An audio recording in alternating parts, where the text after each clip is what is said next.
Well, it had to happen. So it just had to happen. I knew it was going to exhaust some batteries sometime.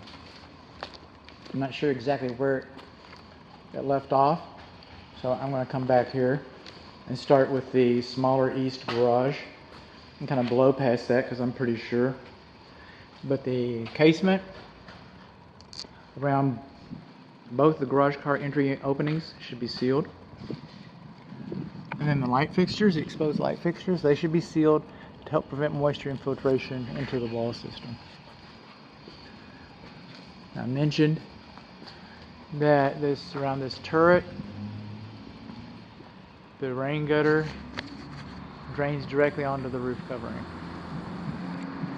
I also mentioned, if it's still there, that is probably an aesthetic issue decision instead of having rain gutter visible from the street.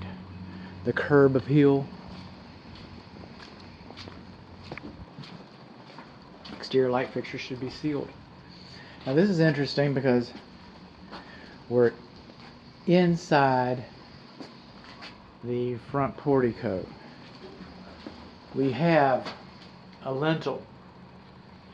Now this window above it is not required to have a lintel because it's curved. This does not have a lintel, but it transitions to a lintel, and we do not have weep holes over that lintel. So, and actually that eyebrow, that semicircular light, transom light, semicircular transom light, there should be some sealant. That sealant right there needs to be made a little better. Of course, we need some paint.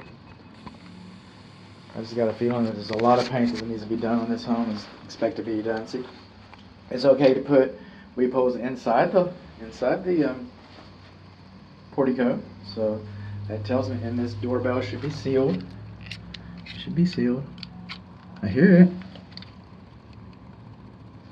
Doesn't look like it's illuminated.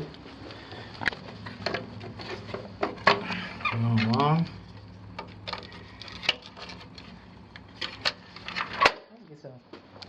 Let's chip some breakers because we tripped them remember we're in the backyard in the other video?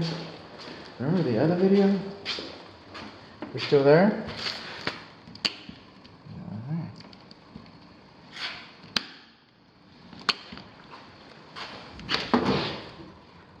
Alright. Look, dishwasher 24. You're going to hear about this later. It came back on. That light was on when I got here. Then when I tested it, the light went off. And then turned it back on, and the light stays off for a while. There it goes. It was a little faster this time. Guess I had to warm up, huh? Something's going on with 24 breaker. Should be sealed. Casement should be sealed. Somebody's already moved in. Somebody's moved in right there. You see that crack on that corbel? That corbel is that little triangular piece of wood right there. That's indicative to the material. And the term for that is called checking. And it's perfectly natural. And I'm even told that it does not affect the integrity. So that's why they told me at the lumber yard. Because I had to go check this stuff out. It's called checking, and that's okay. That's okay. Coming on along. Does this door do it? I want some inspector theater. No, it doesn't. Oh well. I gotta remember to put that guy back. This is the main water shutoff valve to the house. You're gonna learn about that. That's the mysterious location for a UFER. You're gonna learn about that in the electrical. Okay, it's too soon for wood-destroying insects, termites. They don't show up for a few years. This is not a termite inspection. But anytime that you have wood mulch next to the house, okay, especially under a drip line, that's conducive to wood-destroying insects, termites specifically. What is wood mulch? Wood. What kind of wood? Dead wood. Where do you put it? On the ground, next to the house? Well, what do termites like to eat? Dead wood, next to the ground, next to your house. Just a thought. Okay, these hoses, this is the irrigation system, drip irrigation system for lawn sprinkler system. They're allowed to be exposed like that, as long as they're stapled within 12 inches, and if they're buried, they don't have to be. And all this looks like it's pretty much acceptable. I don't know if they got out there with an exact measure ruler, but also in the first video, I had made mention about the rain gutter system and how it discharges too close to the house. This goes into the ground, and then it comes out over here. That's a good way to handle that problem. Okay, a tree shouldn't be closer than 25 feet to a structure. I get it. You don't have that much yard. But I'm just telling you that these, because to allow for root growth and branches, this little magnolia tree, those get pretty darn big. And right now it's not like ornamental, it's like a cute little kitten, but this cute little kitten is gonna have some flowers. Alright, but it's gonna turn up to be a big old nasty tomcat. Remember what I was talking about just a moment ago about checking? Well, when I was in the lumber yard and we were talking about this checking phenomenon, okay, the guy in the lumber yard told me at some point now it becomes an aesthetic issue. At some point the material is not acceptable. At some point that board, that piece of lumber does not get bought in his store. It gets sent back to the mill and they make mulch out of it or whatever it is that they choose to do. But and again, if I could stick a pocket knife in there, and I'm not that tall right now today, but if you can stick a pocket knife all the way in there, then I would call that excessive checking. And so we're just going to say that right here.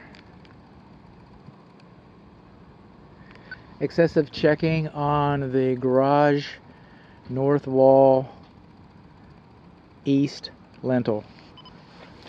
Look at here. Maybe that's what that dot is for. I've got a broken window.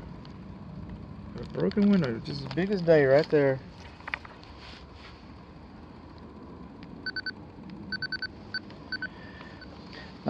Broken window. West garage, north wall, east lens pane. Moving on along. Oh, I wanted a chance to show you something, but I can just explain it just as well, I guess. I wanted the opportunity. But eventually you're going to get some cracks on these corners. Some people call them corner pops, call it what you will. But those are shrinkage cracks. The cement is always drying. It will be drying for 60 or 80 years. Okay? The brick, well, this is stone, but the brick, it's the only part of your house that will grow. Okay? That is growing. You'll never be able to measure the brick growth, and you'll never be able to measure the cement shrinkage, but they do. It happens. And all of these properties, this cut stone, the poured cement, and the brick, they all have different thermal dynamics. They expand and contract at different rates. And then we have this stuff that goes between the foundation and the wall system, this plastic poly right here. I call that, believe it or not, they call it flashing. And it is for a while, as long as it's, until it disintegrates. But the poly never goes to the corners. The corners are expanding and contracting at different rates, and you'll develop little cracks. If they're in the span of a hand and they're going back down this way, okay, it might be an aesthetic issue, it might be holding up a brick, but that's not a foundation issue. You got cracks going the other way, you got cracks in other locations, you got different things. That could be a foundation problem.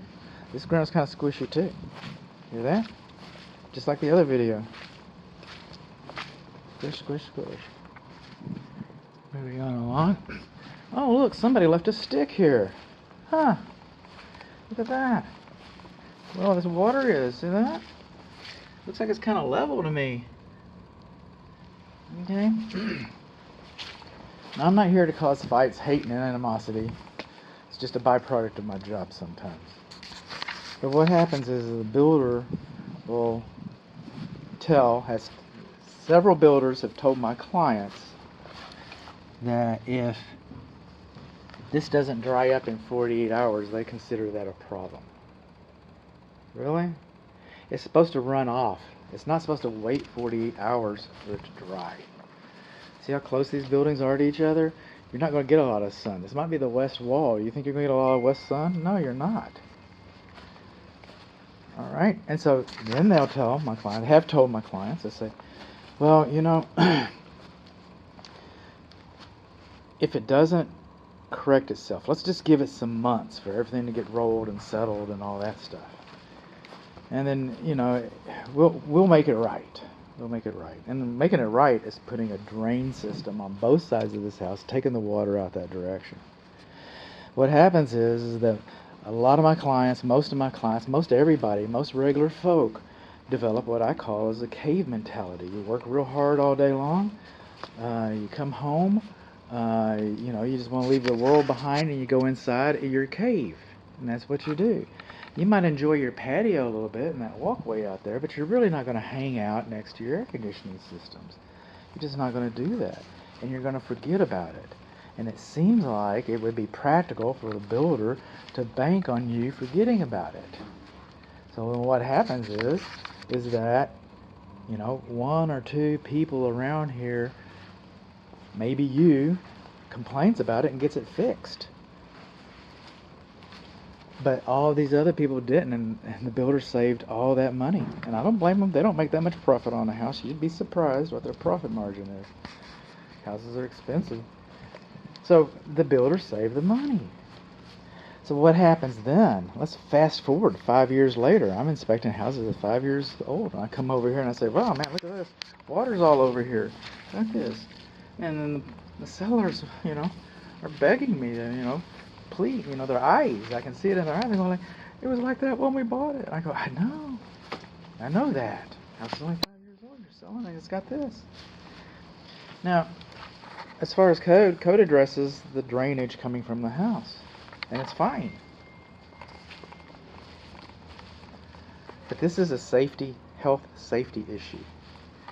You don't want your kids dragging mud in, and you don't want mosquitoes. There's your window right there. It's called West Nile disease. It's a real thing. Kills people. Some people I know. One person. So, you know, this drainage, I'm complaining about it a lot. I'm talking about it a lot. I'm boring you to death with it. I get that. But it's a thing.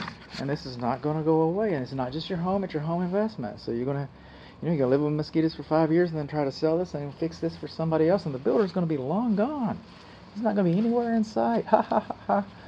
Spending that little profit margin I was talking about, he's going to spend it in the Caribbean. On a yacht.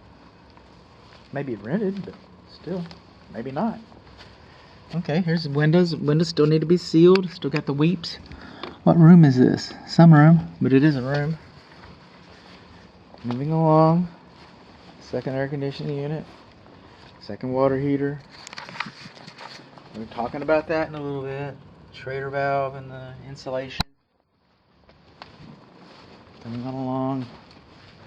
More windows need to be sealed.